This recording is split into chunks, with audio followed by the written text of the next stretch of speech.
नमस्कार दोस्तों, आप देख रहे हैं आपका अपना YouTube चैनल व्रत त्योहार टोटके। मैं हूं आपके साथ रिमझिम शर्मा। जितिया व्रत या जीवित पुत्रिका व्रत पुत्र की संतान की लंबी आयु के लिए रखा जाता है।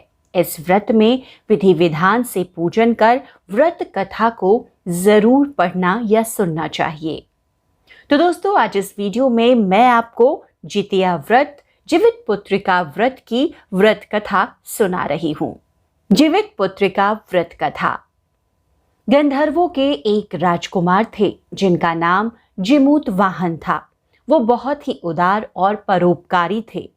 बहुत कम उम्र में उन्हें सत्ता मिल गई थी, लेकिन उन्हें वो मंजूर नहीं था। उनका मन राजपाट में नहीं लगता था।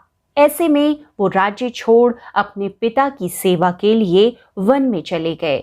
वहीं उनका मलयवती नाम की एक राजकन्या से विवाह हुआ। एक दिन जब वन में भ्रमण करते हुए जिमूत वाहन ने वृद्ध महिला को विलाप करते देखा तो उनका मन दुखी हो गया। उस महिला का दुख देखकर उनसे रहा नहीं गया और उन्होंने वृद्ध महिला की इस अवस्था का उनसे कारण पूछा। वृद्ध महिला को बताया, मैं नाग वंश की स्त्री हूँ और मेरा एक पुत्र है। पक्षीराज गरुड़ के सामने प्रतिदिन खाने के लिए एक नाग सौंपने की प्रतिज्ञा की हुई है, जिसके अनुसार आज मेरे ही पुत्र शंखचूड़ को भेजने का दिन है। आप बताएं, मेरा इकलौता पुत्र बलि पर चढ़ गया तो मैं किसके सहारे अपना जीवन व्यतीत करूंगी। यह सुनकर जिमूत वाहन का दिल पसीज उठा। उन्होंने कहा कि वो उनके पुत्र की प्राणों की रक्षा करेंगे। जिमूत वाहन ने कहा कि वो स्वयं अपने आप को उसके लाल कपड़े में ढककर वध्यशिला पर लेट जाएंगे। जिमूत वाहन ने आखिरकार ऐसा ही किया। ठीक समय पर पक्षीराज गरुड़ भी पहुंच गए और वो लाल कपड़े में ढके जिमूत वाहन को अपने पंजे में दबोचकर पहाड़ के शिखर पर जाकर बैठ गए। गरुड़ जी यह देखकर आश्चर्य में पड़ गए कि उन्होंने जिन्हें अपने चंगुल में गिरफ्तार किया है उसकी आंखों में आंसू और मुंह से आह तक नहीं निकल रहा है। ऐसा पहली बार हुआ था। आखिरकार गरुड़ जी ने जिमूत वाहन से उनका परिचय पूछा। पूछने पर जिमूत वाहन ने उस वृद्धा स्त्री से हुई अपनी सारी बातों को बताया। पक्षीराज गरुड़ हैरान हो गए। उन्हें इस बात का विश्वास ही नहीं हो रहा था कि कोई किसी की मदद के लिए ऐसी कुर्बानी दे सकता है। गरुड़ जी इस बहादुरी को देखकर काफी प्रसन्न हुए और जिमूत वाहन को जीवन दान दिया। साथ ही उन्होंने भविष्य में नागों की बलि न लेने की बात भी कही। इस प्रकार एक मां के पुत्र की रक्षा हुई। मान्यता है कि तब से ही पुत्र की सुरक्षा हेतु जिमूत वाहन की पूजा की जाती है। दोस्तों, जितिया व्रत की एक अन्य कथा अब मैं आपको सुनाने जा रही हूँ। जितिया व्रत, जैसा हम सभी जानते हैं, बच्चों की लंबी उम्र और कामना के साथ रखा जाता है। इस व्रत में इस कथा के बिना कथा अधूरी मानी जाती है। कथा इस प्रकार है।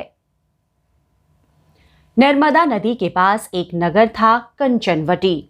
उस नगर के राजा का नाम था मलयकेतु। नर्मदा नदी के पश्चिम में बालूहटा नाम की मरुभूमि थी, जिसमें एक विशाल पाकड़ के पेड़ पर एक चील रहती थी। उसी पेड़ के नीचे एक सियारिन भी रहती थी। दोनों पक्की सहेलियां थी। दोनों ने कुछ महिलाओं को देखकर जितिया व्रत करने का संकल्प लिया और दोनों ने भगवान श्री जिमूत वाहन की पूजा और व्रत करने का प्रण लिया।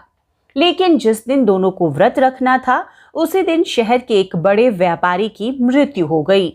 उसका दाह संस्कार उसी मरुस्थल पर किया गया। सियारिन को अब भूख लगने लगी थी। मुर्दा देखकर वो खुद को रोक न सकी और उसका व्रत टूट गया। पर चील ने संयम रखा और नियम व श्रद्धा से अगले दिन व्रत का पालन किया। फिर अगले जन्म में दोनों सहेलियों ने ब्राह्मण परिवार में पुत्री के रूप में जन्म लिया। उनके पिता का नाम भास्कर था। चील बड़ी बहन बनी, उसका नाम शीलवती रखा गया। शीलवती की शादी बुद्धिसेन के साथ हुई। सियारन छोटी बहन के रूप में जन्मी और उसका नाम कपूरावती रखा गया। उसकी शादी उस नगर के राजा मलयकेतु से हुई। अब कपूरावती कंचनवटी नगर की रानी बन गई। भगवान जमोदवाहन के आशीर्वाद से शीलवती के 7 बेटे हुए, पर कपूरावती के सभी बच्चे जन्म लेते ही मर जाते थे। कुछ समय बाद शीलवती के 7 पुत्र बड़े हो गए। वो सभी राजा के दरबार में काम करने लगे। कपूरावती के मन में उसे देख ईर्ष्या की भावना आ गई। उसने राजा से कहकर सभी बेटों के सर कटवा दिए। उन्हें 7 नए बर्तन मंगवाकर उसमें रख दिया और लाल कपड़े से ढककर शीलवती के पास भिजवा दिया। यह देखकर भगवान ज्योतवाहन ने मिट्टी से 7 भाइयों के सिर बनाए और सभी के सिर को उसके धड़ से जोड़कर उन पर अमृत छिड़क दिया। इससे उनमें जान आ गई। 7 युवक जिंदा हो गए और घर लौट आए। जो कटे सर रानी ने भेजे थे वो फल बन गए। दूसरी ओर रानी कपूरावती बुद्धिसेन के घर से सूचना पाने को व्याकुल थी। जब काफी देर सूचना नहीं आई तो स्वयं कपूरावती बड़ी बहन के घर गई। वहां सबको जिंदा देखकर वो सन्न रह गई। तब उसे होश आया तो बहन को उसने सारी बात बताई। अब उसे अपनी गलती पर पछतावा हो रहा था। भगवान ज्योतवाहन की कृपा से शीलवती को पूर्व जन्म की बातें याद आ गई।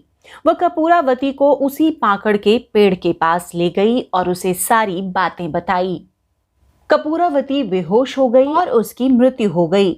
जब राजा को इसकी खबर मिली तो उन्होंने उसी जगह पर जाकर पाकड़ पेड़ के नीचे कपूरावती का दाह संस्कार कर दिया। तो दोस्तों, इस तरीके से ज्वितिया की ये दूसरी कथा है जिसको सुनने मात्र से बहुत ज्यादा पुण्य फल मिलता है। और जीवित पुत्रिका व्रत के दिन मान्यता है कि चील और सियारिन की इस कथा को अवश्य सुनना चाहिए। हम व्रत में भी चील और सियारिन की पूजा करते हैं और कथा भी जरूर सुननी चाहिए। दोस्तों, तो जीवित पुत्रिका व्रत की कथा यही है। इस पौराणिक कथा को ज्वितिया व्रत के दिन हम जरूर सुनते हैं। जो भी महिलाएं अपने पुत्र, अपनी संतान की लंबी आयु, अपने वंश वृद्धि के लिए जीवित पुत्रिका व्रत करती हैं, उनको इस कथा का जरूर श्रवण करना चाहिए। वो कथा पढ़ सकती हैं, वो कथा सुन सकती हैं। दोस्तों, ये वीडियो उम्मीद करती हूँ आपको पसंद आया होगा। पसंद आया है तो जरूर लाइक करें। किसी अन्य तरह की जानकारी चाहिए तो मैं अपने YouTube चैनल व्रत त्योहार टोटके पर इसी तरह की ज्ञानवर्धक जानकारियां आपके लिए लेकर उपस्थित होती हूँ। अगर आप मेरे चैनल पर नए आए हैं तो चैनल को जरूर सब्सक्राइब करें। वीडियो देखने के लिए आप सभी का बहुत बहुत शुक्रिया।